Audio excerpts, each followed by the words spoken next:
કેમ છે વિદ્યાર્થી મિત્રો? મજામાં ને? આજે આપણે ધોરણ 4માં 9મું પ્રકરણ સમજવાનું છે. ધોરણ 4 પ્રકરણ 9. તેમાં આપણે પાના નંબર 94, 95 અને 96 ઉપર થોડું સમજી ગયા છીએ.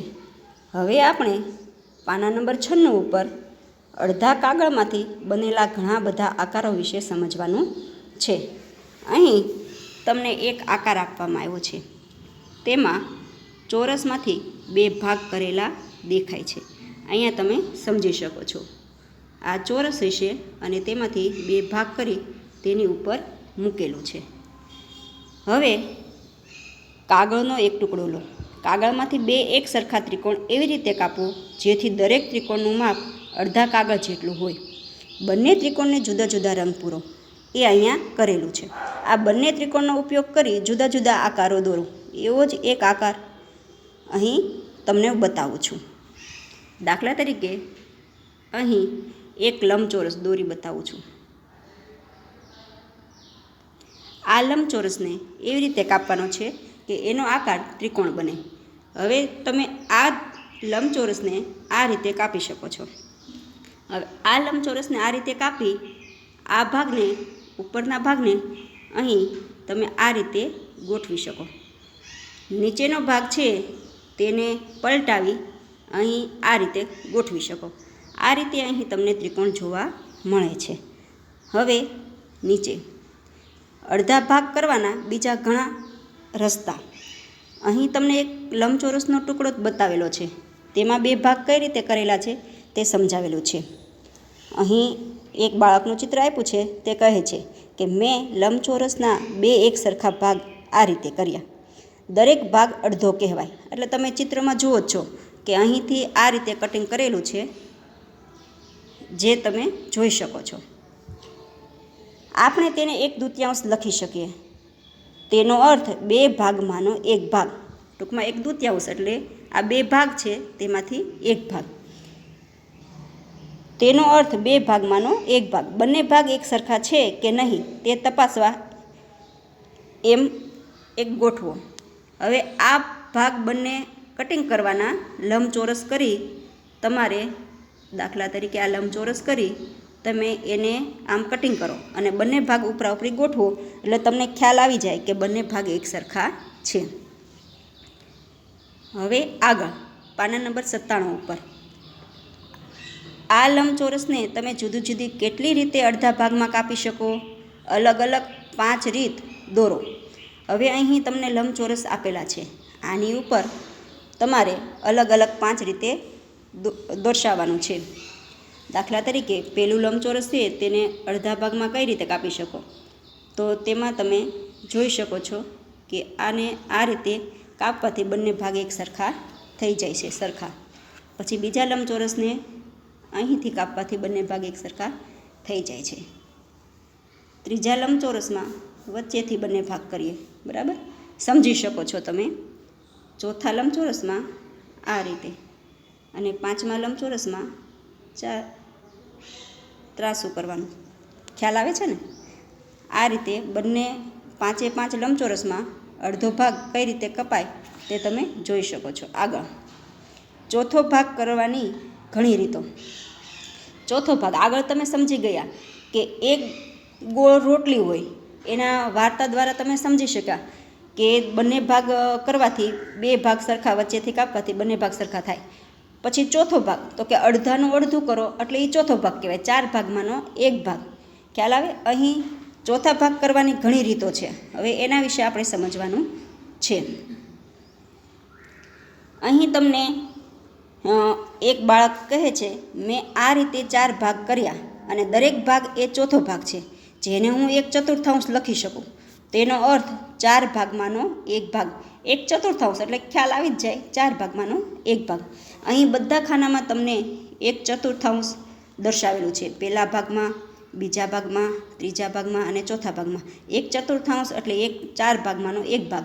એટલે આપણને ખ્યાલ આવે કે આ બધા ભાગ સમાન છે. હવે નીચે આ લંબચોરસના તમે જુદી જુદી કેટલી રીતે 4 એક સરખા ભાગ કરી શકો? જે નીચે લંબચોરસ આપ્યા છે તેમાં 4 રીતે આપણે સરખા ભાગ કરવાના છે. તો કઈ રીતે કરી શકાય તેના વિશે સમજીએ.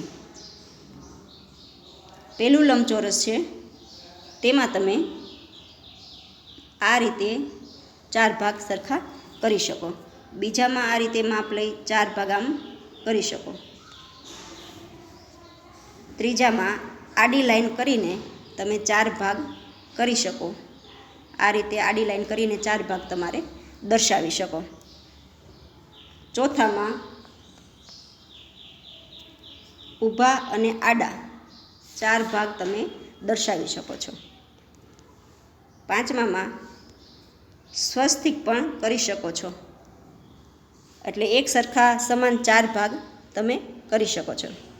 પછી એ એક સરખા છે કે નહીં તે તપાસવા માટે તમારે 4 ભાગ તમારે ઘરે આ કરવું હોય તો કાગળનો એક ટુકડો લ્યો લંબચોરસનો અને એને 4 ભાગ કરી અને કટિંગ કરી ઉપરા ઉપરી મૂકી શકો. એટલે તમને ખ્યાલ આવે કે આ 4 ભાગ સમાન છે કે નહીં. બરાબર. હવે પાના નંબર 98 ઉપર કેકના ભાગ પાડવા.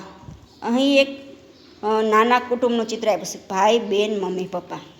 હવે આમાં છે રજનીના પપ્પા કેક લાવ્યા. તેણે કેકના 4 એક સરખા ભાગ કર્યા. તેના પોતાના માટે, તેના ભાઈ રાજુ માટે, તેના પપ્પા અને મમ્મી માટે. હવે તમે આ ચિત્રમાં બાજુમાં ચિત્ર આપ્યું છે તેમાં સમજી શકો છો કે ધારી લ્યો કે એ કેક છે. બરાબર. એના 4 સરખા ભાગ કરેલા છે. દરેક ભાગમાં જુદા જુદા રંગ ભરો. તમારે અહીંયા આ 1, 2, 3 અને 4 ચારે 4 ભાગમાં જુદા જુદા રંગ પૂરવાના છે. દરેકને કેટલો ભાગ મળશે? હવે તમે સમજો શકો. દરેકને કેટલો ભાગ મળે? તો કે ચોથા ભાગનો. એટલે કેટલો થયો? 4 ભાગમાંથી 1 ભાગ. એટલે તમે લખી શકો કે 1/4. બરાબર. 4 ભાગમાંનો 1 ભાગ. મમ્મીએ પોતાના ભાગની કેક રજનીને આપી. હવે રજનીને મળેલ કુલ ભાગમાં રંગ પૂરો. હવે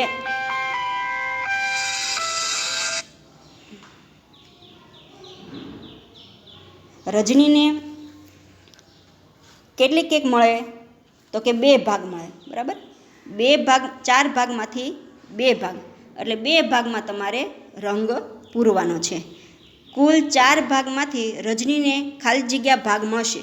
તો તમને ખ્યાલ આવે એને 2 ભાગ મળે તો તમે અહીંયા 2/4 લખી શકો. 2/4 લખી શકો. બરાબર. જે બરાબર અડધી કેક જેટલો ભાગ છે. 2/4 એટલે 4 ભાગમાંથી 2 ભાગ એટલે અડધી કેક થઈ. તો તે ખાલી જગ્યા અથવા ખાલી જગ્યા લખી શકે. એટલે અડધો ભાગ એટલે 2/4 લખી શકે અને 1/2 લખી શકે. દાખલા તરીકે અહીંયા 2/4 લખી શકે અને અહીંયા 1/2 લખી શકે. રજનીની માતાએ તેને કેકનો ભાગ આપ્યો. તે પહેલાં રજની પાસે અડધી કેકનો 1/2 ભાગ હતો, જે કુલ કેકનો ખાલી જગ્યામાં ભાગ હતો. એટલે કુલ કેકનો કેટલો ભાગ થાય? 1/4 ભાગ થાય. બરાબર. હવે રાજુને મળેલ ભાગમાં રંગ પૂરો. તો રાજુને કેટલો ભાગ મળે? તો રાજુને તો આપણે 4 ભાગમાંથી 1 ભાગ આપેલો છે. તો રાજુને 1 ભાગ મળે એટલે તમારે 4 ભાગમાંથી 1 ભાગમાં રંગ પૂરવાનો છે. ખ્યાલ આવી ગયો? રાજુને 1/4, 4 ભાગમાંથી 1 ભાગ એટલે 1 ભાગમાં રંગ પૂરો એટલે રાજુને મળે કેક થઈ જાય. રજની અને રાજુને સાથે મળીને કેટલી કેક મળી? તેમને મળેલ કુલ ભાગમાં રંગ પૂરો. હવે રજની પાસે અડધી કેક હતી એટલે 2 ભાગ હતા અને રાજુને 1 ભાગ હતો 4 ભાગમાંથી. તો બંનેના મળીને કેટલા ભાગ થયા? તો કે 3 ભાગ થયા. તો સૌથી નીચે તમે 3 ભાગમાં રંગ તમારે પૂરવાનો છે. આ 3 ભાગમાં રંગ પૂરો. કેટલો ભાગ મળે? 3 ભાગ. એટલે આ 3 ભાગ રાજુ અને રજની પાસે હોય એટલે એને કુલ કેટલો ભાગ મળે? તો કે 3/4. એટલે 4 ભાગમાંથી 3 ભાગ રાજુ અને રજની પાસે હોય. બરાબર. ખ્યાલ આવ્યો? હવે આપણે આગળના વિડીયોમાં જોઈશું.